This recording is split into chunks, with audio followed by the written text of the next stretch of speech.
Et nous voilà, on est 1 heure et demie plus tard parce que c'était l'heure de manger et il fallait recharger le pile sur l'appareil. Donc voilà dans les fèves, ça c'est les fèves que je laisse aller pour faire des semences.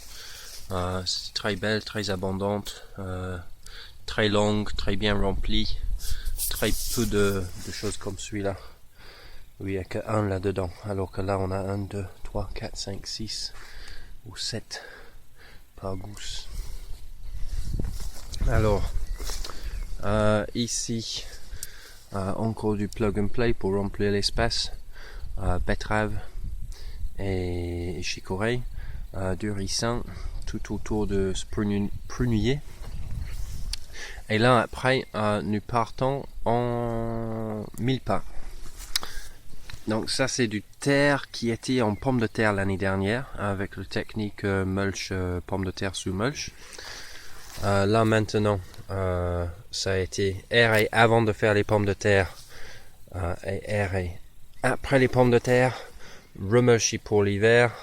J'ai rien fait pousser dedans et donc elle est restée vide et re-aéré et gratté en surface avec une croc et on a déjà une terre. Voilà, on pourrait utiliser un semoir si on voulait pour faire des bandes longues. Et là, j'ai semé du maïs. Il y a quelques herbes qui poussent, quelques pissenlits, quelques plantains. Pas bien grave. Le maïs va pousser très vite. Et même formule, les butternuts, tous les mettre.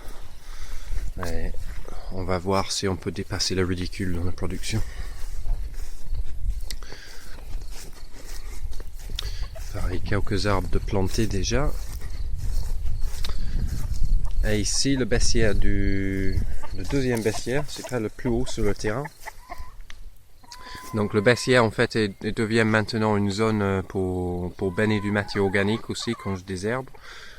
Ici une salade cornue d'Anjou qui a monté en graines, nous fait de la semence. Ici c'est le mille-pas encore, donc on a les rangs de maïs, 3 rangs de maïs.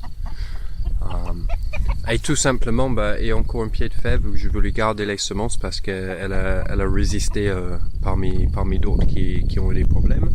La ligne de maïs s'arrête. Et après ça continue de l'autre côté. Donc c'est pas forcément tout vidé pour tout remplacer. Les oignons sur ce côté. Et après on les remplacera avec autre chose après. Les poules. En filet. Ici, les pommes de terre. Donc c'est une ligne vierge encore. Voilà, celles-là je les ai cultivées un peu sous arceau aussi. Elles sont à peine en fleurs et beaucoup de feuillage. C'est bon signe. Une pêchée qui est là maintenant depuis 2 ans. Et encore des butternuts donc qui échappent de ce ligne pour remplir cet espace. Et là, il y a encore une autre espèce de pomme de terre qu'on m'a donné qui sont censés être résistants au mildiou. Et je les teste. Je l'ai testé l'année dernière, mais il n'y a pas eu assez de mildiou. Donc j'attends d'avoir une mauvaise année et je les garde à part et je les multiplie au fur et à mesure pour voir. Ici tout en haut, le trou d'eau. Voilà, grâce aux interventions d'animation, on est beaucoup accusé en permaculture de faire trop de formation, mais c'est le travail de faire formation qui permet de financer les achats comme ça. Une bâche comme ça, ça coûte 500 €. Donc tous ceux qui râlent après ceux qui font de la formation, il faut pas oublier qu'on roule pas sur l'eau non plus, c'est juste pour pouvoir s'acheter du matos de qualité pour pouvoir faire un écosystème cohérent et il y a des coûts. Donc nous qui ont la chance d'être formateurs, qui ont décidé d'être formateurs, c'est pas pour rouler en Ferrari quoi, c'est pour toujours réinvestir selon les éthiques de la permaculture dans ce qui se passe autour de soi.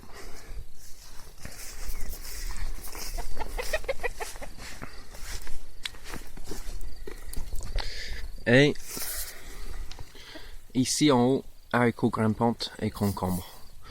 Sur le baissière, entre les arbres, les noisetiers rouges, il y en a 2. Et une prunier là, quetch, Et encore un prunier ici. Et une grande structure en poteau. Les ficelles. Et il faut juste aligner les ficelles et les caler maintenant pour faire grimper les haricots. En descendant, on voit cette carré, le jardin autour de le puits. Dans le puits actuellement, elle est perdue là. Il y a un tas de branches, un tas de pierres, il y a un puits et il y a un tuyau. On a fait les travaux cet hiver pour mettre sa pelouse en sécurité parce que c'était en train de tomber. Il y a une palette dessus et le tuyauterie maintenant elle est enterrée. Donc on a notre tuyau, notre système D. Faut sauter un rallonge, traverser la route avec le rallonge, raccorder là-bas et venir remplir les bouteilles ici. Et pendant que le robinet est fermé, l'eau excédentaire finit dans le cuve là-haut et après on le récupère pour l'arrosage ou pour remplir le mar là-haut. Ça va se régler petit à petit. C'est encore les choses, voilà, l'installation, le surpresseur, le tuyauterie, traverser la route, c'est les choses qui coûtent cher et c'est le travail de la formation ou juste notre travail tout court qui aide à payer ces choses. Ici, grosse découverte de rosier. Flo, elle a taillé des ronces courtes pour que ça fleurisse beaucoup, pour que ça produise de la mûre. Si on les taille pas, ça produit pas.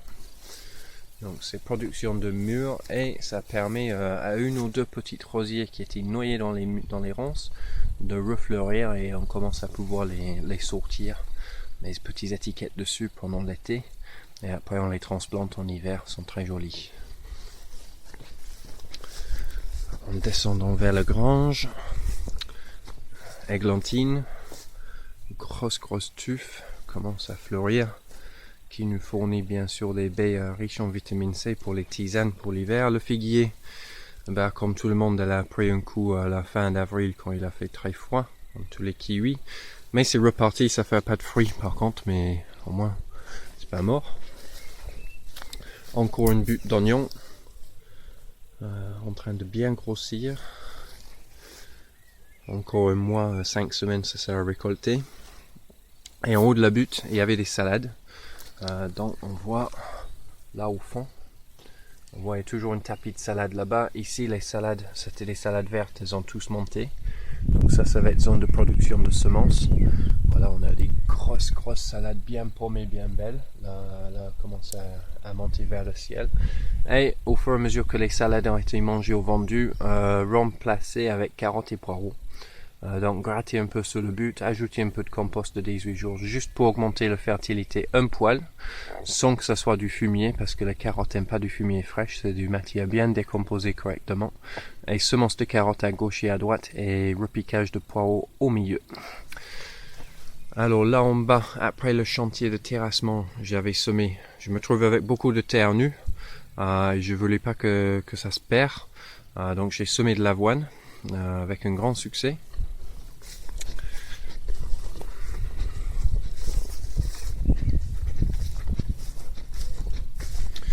Voilà le tapis de salade.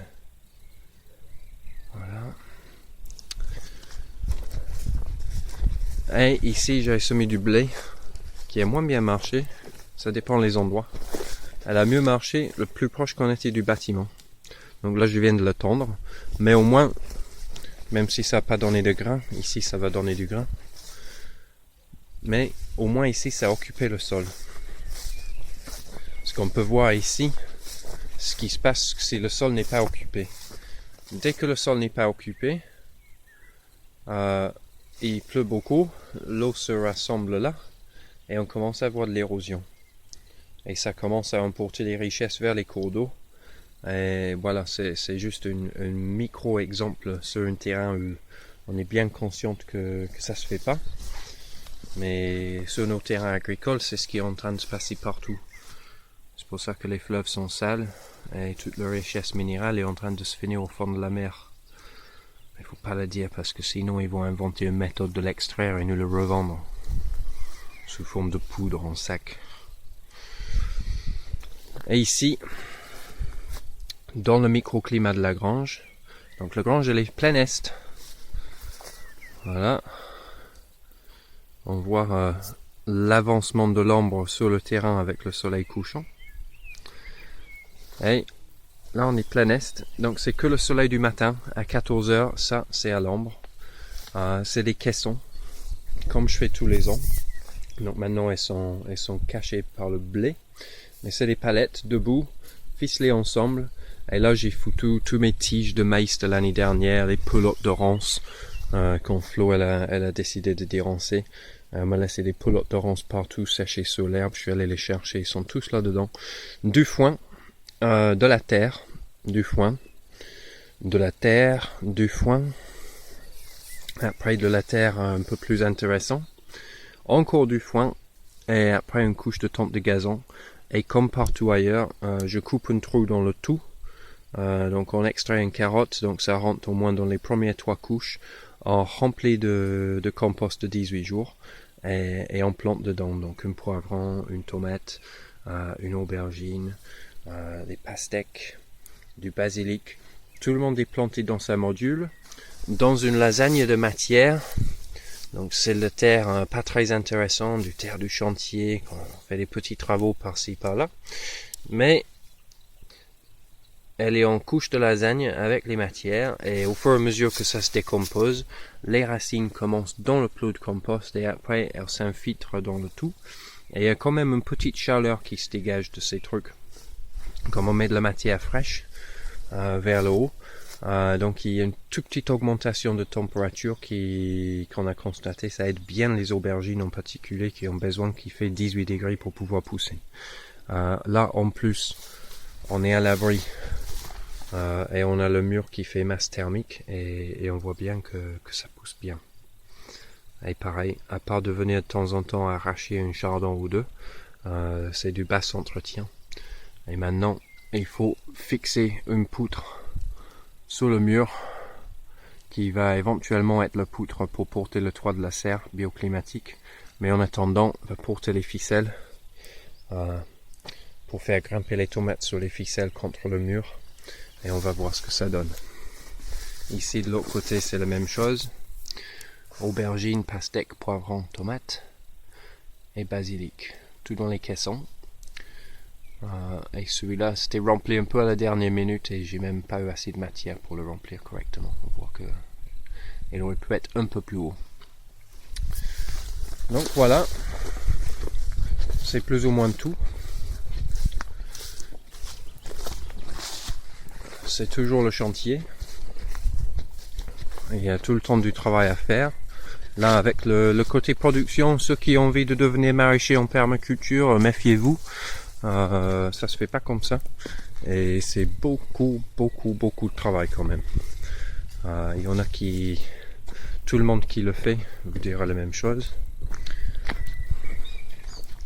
Et voilà les petites zones autour de la maison qui aussi ont besoin d'un peu de soin, mais commencent à être aussi remplies de vivaces. Donc c'est juste les stades du début. Et ben s'il n'y a pas de vivaces, un peu de légumes en plug and play en attendant que les vivaces prennent la place. Et ici une dernière création. Il y a la gouttière, la descente. On attend de faire un agrandissement. Donc les trous qui amènent l'eau de pluie jusqu'à la mer sont ici en dessous. Et aussi le tuyau qui amène les eaux grises dans le filtre d'épuration. Pour l'instant, l'eau de pluie descend ici. On va se mettre une cuve ici pour récupérer une partie de cette eau, puis le trop plein dans un bassin qui fait abreuvoir aux abeilles, qui déborde par la fente ici dans la petite gamelle. La petite gamelle déborde dans le trou qui est là-bas et ça nous fait juste un petit coin où quand il pleut, il y a une petite cascade jolie et ça fait que les abreuvoirs pour les insectes, même pour les chats, sont re-remplis à chaque fois qu'il pleut. Donc l'eau elle est changée automatiquement et ça fait 2 petits points d'eau et un endroit, petite sculpture de récup. Les pots de fleurs, des penus et des petites plantes grasses qui vont prendre la place des orties avec un peu d'aide comme ça. Allez, c'est fini.